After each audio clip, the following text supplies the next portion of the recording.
সুপ্রিয় দর্শক, এইমাত্র পর রাতের সর্বশেষ আপডেট বাংলা সংবাদে আপনাদের স্বাগতম। শুরুতেই সংবাদ শিরোনাম। জাতীয় শোক দিবসে বঙ্গবন্ধুর প্রতি মানুষের শ্রদ্ধা জ্ঞাপন বাধা দেওয়া তীব্র নিন্দা প্রতিবাদ জানিয়েছে শেখ হাসিনা। থাকছে বিস্তারিত। জানাবো বাংলাদেশের জন্মাষ্টমীর শোভাযাত্রা, চিন্ময় দাসের মুক্তির দাবি তুললে 6 জন গ্রেপ্তার করা হয়েছে।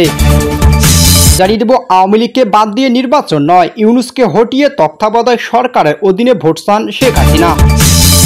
আরও জানিয়ে দেব দুর্ভিক্ষের দ্বারপ্রান্তে বাংলাদেশ, ন্যায় বিচার নীরব, জাতিবন্দী, আগস্ট থেকে আগস্টে করুণ কাহিনী। জানাবো ইউনূসের পৃষ্ঠপোষকতায় রংপুরে সংখ্যালঘুদের বিরুদ্ধে বর্বর এবং প্রতিমা ভাঙচুর, উগ্রবাদদের ঘৃণ্য ষড়যন্ত্র। থাকছে বিস্তারিত। সর্বশেষ জানিয়ে দেব নোয়াখালী বেগমগঞ্জে চাঁদা না পেয়ে প্রবাসীর হাতের কবজি কাটল যুবদল নেতারা। থাকছে বিস্তারিত। সুপ্রিয় দর্শক মণ্ডলী, এতক্ষণ শুনছিলেন সংবাদ শিরোনাম, এবার জানাবো বিস্তারিত। তার আগে অনুরোধ থাকবে ভিডিওটি ভালো লাগলে চ্যানেলটি সাবস্ক্রাইব করেই পাশেই থাকবেন। ধন্যবাদ। এদিকে প্রধান উপদেষ্টা ডক্টর মোহাম্মদ ইউনূসের পৃষ্ঠপোষকতায় রংপুরে সংখ্যালঘুদের বিরুদ্ধে বর্বর প্রতিমা ভাঙচুর, দাঙ্গা সন্ত্রাসের নৈপথ্যে উগ্রবাদীদের ঘৃণ্য ষড়যন্ত্র। এদিকে আজ রংপুরে অন্ধকারে সংখ্যালঘুদের বিরুদ্ধে বর্বর প্রতিমা ভাঙচুরের ঘটনা সংঘটিত হয়েছে, যার পেছনে উগ্রবাদীদের সঙ্গে অবৈধ ও ফ্যাসিস্ট স্বৈরাচারী ইউনূস সরকারকে সরাসরি পৃষ্ঠপোষকতা রয়েছে। দেশজুড়ে সংখ্যালঘু সম্প্রদায়ের উপর নৃশংস হামলা এবং মন্দির ও ধর্মীয় স্থাপনা ভাঙচুরের ঘটনায় ক্রমশ বৃদ্ধি পাচ্ছে।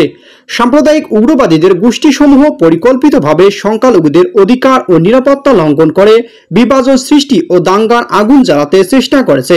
এদিকে মন্দির ভাঙচুরের মাধ্যমে দেশের ঐক্য ও সম্প্রীতি বিনষ্ট এক সন্ত্রাসী ষড়যন্ত্র চলেছে, যা জাতি ও সমাজের জন্য গভীর হুমকি হয়ে দাঁড়িয়েছে।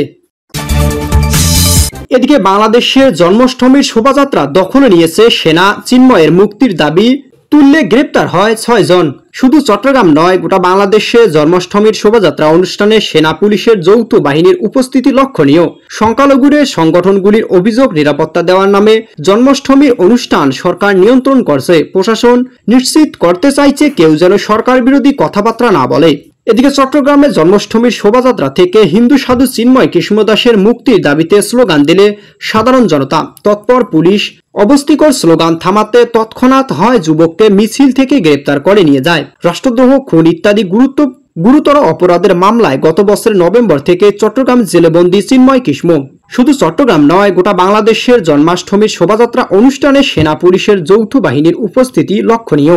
সংখ্যালঘুদের সংগঠনগুলি অভিযোগ, নিরাপত্তা দেওয়ার নামে জন্মাষ্টমীর অনুষ্ঠান সরকার নিয়ন্ত্রণ করছে। প্রশাসন নিশ্চিত করতে চাইছে কেউ যেন সরকার বিরোধী কথাবার্তা না বলে। এদিকে ঢাকায় শোভাযাত্রার সূচনা করেন সেনাপ্রধান ওয়াকারুজ্জামান। তার সঙ্গে ছিলেন বিমান ও নৌবাহিনীর প্রধানেরা। সেই কারণে শোভাযাত্রা বিপুল সংখ্যায় সেনা উপস্থিতি লক্ষ্য করা গেছে। জন্মাষ্টমী উপলক্ষে দেশের সনাতন ধর্মাবলম্বী অর্থাৎ হিন্দু সম্প্রদায়ের মানুষকে শুভেচ্ছা জানিয়েছে বাংলাদেশের প্রধান উপদেষ্টা ডক্টর মোহাম্মদ ইউনূস। এদিকে আওয়ামী লীগকে বাদ দিয়ে নির্বাচন নয়, ইউনূসকে হটিয়ে তত্ত্বাবধায়ক সরকারের অধীনে ভোট চান হাসিনা। শেখ হাসিনা আরো বলেছেন, আওয়ামী লীগ গণতন্ত্রে বিশ্বাস করে। আমরা সর্বদা নির্বাচনের মধ্য দিয়ে ক্ষমতায় এসেছি। মানুষ ভোট দিলে আসি, নয়তো নাই। ফল যা হবে তা মেনে নেবে। তবে ইউনূস সরকারের অধীনে ভোট হতে পারে না। ভোট হোক তত্ত্বাবধায়ক সরকারের অধীনে। মোহাম্মদ ইউনূস সরকারকে হটিয়ে তত্ত্বাবধায়ক সরকারের অধীনে ভোট করার দাবি তুললেন শেখ হাসিনা। তার বক্তব্য, আমি পদত্যাগ করিনি, এখনো আমি বাংলাদেশের নির্বাচিত প্রধানমন্ত্রী, তবু দেশবাসীর স্বার্থে চাই ভোট হোক। হাসিনা আরো বলেছেন, আওয়ামী লীগ গণতন্ত্রে বিশ্বাস করে। আমরা সর্বদা নির্বাচনের মধ্য দিয়ে ক্ষমতায় এসেছি। মানুষ ভোট দিলে আছি, নয়তো নাই। ফল যা হবে তা মেনে নেব। তবে ইউনূস সরকারের অধীনে ভোট হতে পারে না। ভোট হোক তত্ত্বাবধায়ক সরকারের অধীনে। হাসিনার এই দাবি বা প্রস্তাব নিয়ে রাজনৈতিক মহলে জোর জল্পনা শুরু হয়। ক্ষমতা থাকাকালে তার সরকারের সংবিধান থেকে তত্ত্বাবধায়ক সরকার ব্যবস্থা বাতিল করেছিল। এমন সরকারের মেয়াদ মাত্র 3 মাস। শুধু নির্বাচন পরিচালনার জন্য এমন সরকার গঠনের বিধান রাখা হয়েছিল।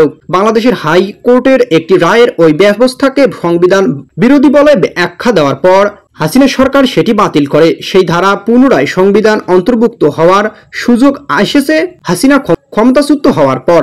হাইকোর্ট তত্ত্বাবধায়ক সরকার ব্যবস্থা ফেরানোর রায় দিয়েছে। সেই রায় কার্যকর করা হলে ইউনূস সরকারের বিদায় নেওয়ার কথা। এদিকে আওয়ামী লীগের নেত্রী তারই বাতিল করা তত্ত্বাবধায়ক ব্যবস্থা ভোট চাইছেন। রাজনৈতিক মহলে মনে করছে, তিনি আশা করছেন তত্ত্বাবধায়ক সরকার আওয়ামী লীগকে নির্বাচন অংশ নেওয়ার সুযোগ দিতে পারে। সেক্ষেত্রে অবশ্যই রিসার্চ হবে কে এই সরকারের প্রধান হবেন এবং সেনাবাহিনীর ভূমিকা কি হবে।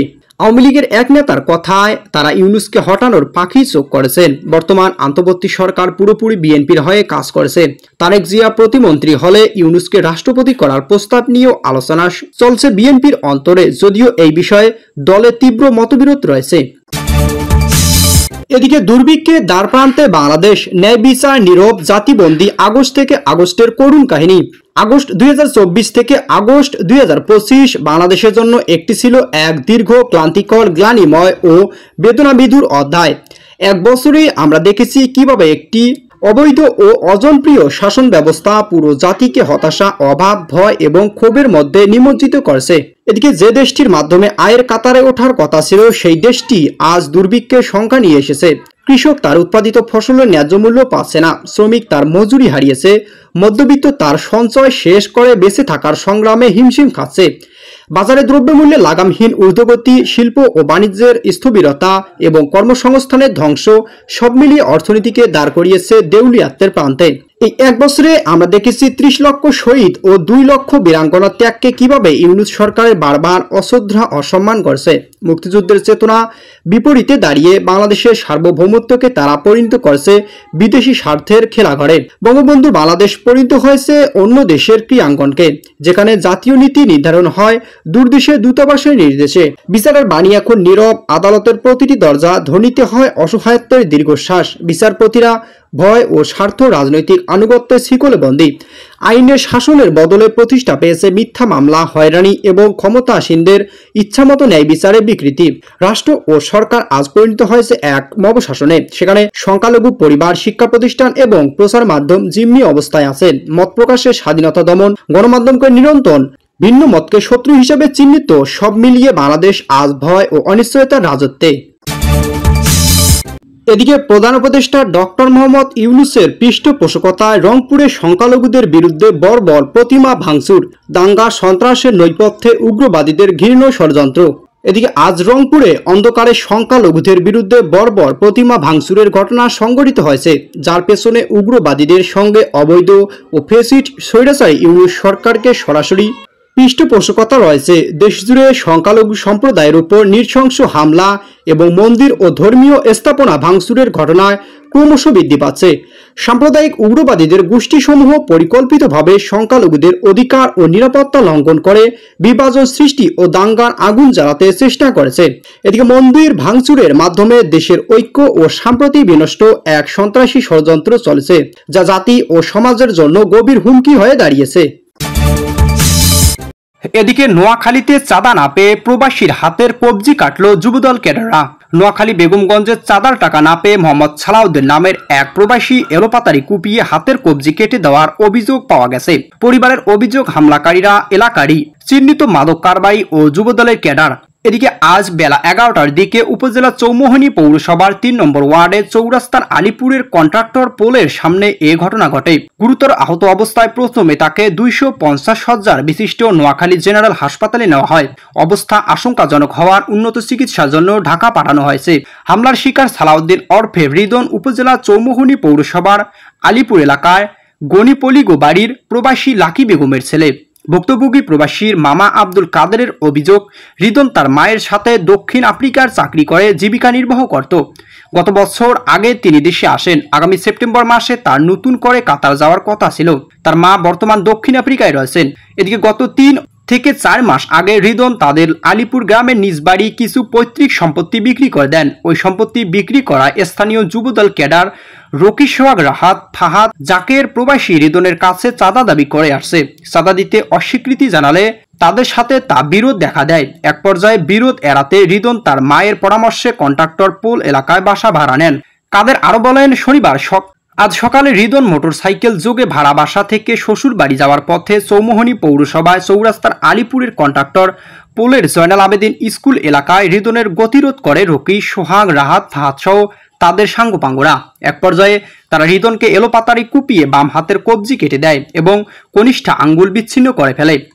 এ সময় হামলাকারীরা তার সাথে থাকা নগদ 5 লাখ টাকা ও মোটরসাইকেল ও একটি মোবাইল ফোন ছিনিয়ে নেয়। এরপর স্থানীয়রা আহত হৃদনের আত্মচিৎকার শুনে তাকে উদ্ধার করে 250 শয্যা বিশিষ্ট নোয়াখালী জেনারেল হাসপাতালে পাঠানো হয়।